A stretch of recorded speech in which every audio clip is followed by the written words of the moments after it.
Hey there guys, so this is going to be kind of a short lesson on joints. So make sure you have your worksheet ready. We're going to be detailing and drawing on what makes a healthy joint a healthy joint.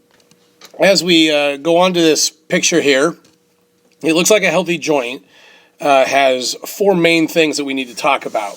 And we've already talked about two of them, let's start with those. The bone. Obviously, a joint, as we talked about before, is where two bones come together. So here is one bone, and here is the other bone. As they come together right there, we have lots of things going on.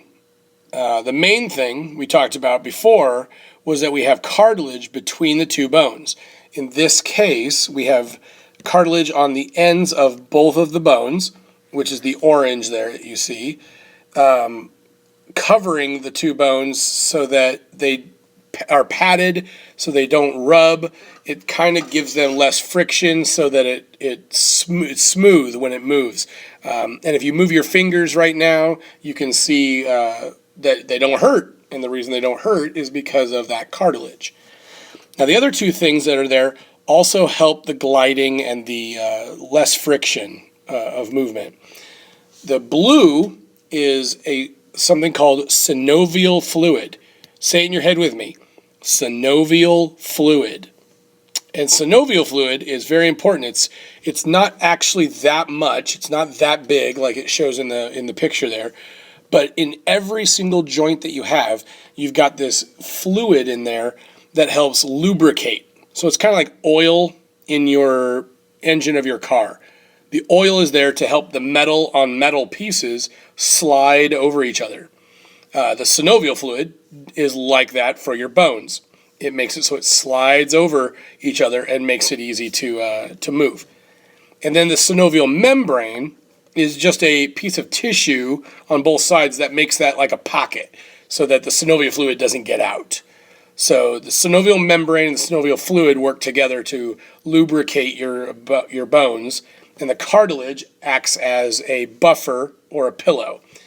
Now, one cool little fact about synovial fluid that I always tell my students is that sometimes you get little air bubbles in the synovial fluid. And when you do this, if you listen closely, when you do that, that's popping your knuckles. What you're doing there is you are popping those little air bubbles in your joints between your bones. It's an old wives' tale. Most of your parents say don't do it. It'll make your knuckles really big. It'll make give you arthritis. It actually doesn't do those things. Just moving your hands wears down cartilage over time anyway. Popping your knuckles only pops those bubbles out of the synovial fluid.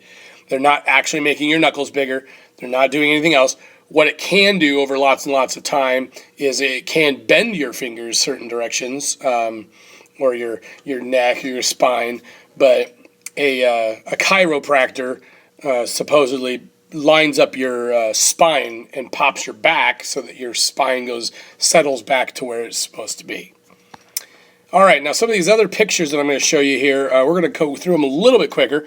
They're just cool pictures for you to look at about the other joints. You've seen them in the bones notes already, but I want to show you. So here's that picture of the pivot joint. Pivot joint is generally your neck. So here's your hinge joint. On the left, obviously, is the bone and what the hinge joint actually looks like. And then on the right is a actual hinge that you would have on a door or a cabinet or something like that. And it shows the movement that you have with that hinge versus the hinge joint. A ball and socket joint. In this case, the hip bone, the femur connected to the pelvis, and what it actually looks like, and then what the kind of motion it gives you if it was a machine. It's kind of cool because each of these joints, machines, it has helped machines with people inventing machines. A hinge was created because of the hinge joint in your knee and your elbow. Here's what the gliding joints look like. So again, you can kind of mess with your hand a little bit and your wrist, and maybe even feel those if you put your hand on your other hand. And there's an example on your foot and how those glide. And then your fixed joint. And here's a picture of your skull with lots of those, what would look like cracks, but they're not cracks. They're actually where the two pieces of bone came together and fused together. Probably the strongest part of that section of your skull because of the added fusing that was there. Just like if you get a cut in your skin and you end up with a scar, the scar tissue is actually probably stronger than your actual skin tissue because it had to be repaired in that way. So, guys, you have the chance to rewind, go look at some of those pictures again, just kind of check it out, think about it, and there you go. So, all right, go ahead and submit this and take a picture of your joint and then send it to me on Game Lab. See ya. Bye. Made with Doodlecast Pro.